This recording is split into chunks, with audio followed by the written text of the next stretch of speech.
Smart Ahmednagar news. प्रादेशिक वनपरिक्षेत्र अधिकारी सिल्लोड यांना औरंगाबाद खंडपीठाचे 5,000 रुपये दंड। सिल्लोड माहिती अधिकार अधिनियमांचे जाणीवपूर्वक उल्लंघन, दिलेल्या निर्देशांचे पालन न करणे, कर्तव्यात कसूर करणे असे खडक ताशेरे ओढत राज्य माहिती आयोग खंडपीठ औरंगाबाद यांनी प्रादेशिक वनपरिक्षेत्र अधिकारी सिल्लोड यांना रुपये 5,000 रुपयेचे दंड केले आहे।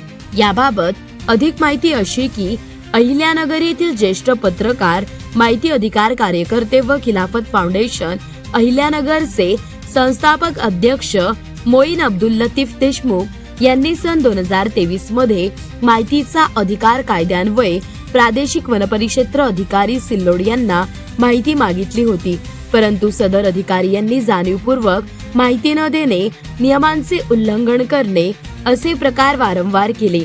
या प्रकरणी त्रस्त होऊन देशमुख यांनी औरंगाबाद उच्च न्यायालयाचे ज्येष्ठ मानवाधिकार विधिज्ञ रेहाना देशमुख यांच्या मार्फत राज्य माहिती आयोग खंडपीठ औरंगाबाद यांच्याकडे याचिका दाखल केली।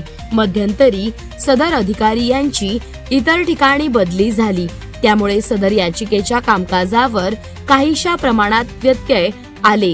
त्यानंतर सर्व बाबींचा विचार करून राज्य माहिती आयोग खंडपीठ औरंगाबाद यांनी सदर अधिकारी यांना रुपये 5,000 चे दंड, कडक ताशेरे ओढले। याचिकाकर्ता देशमुख यांच्या वतीने रेहाना देशमुख यांनी काम पाहिले।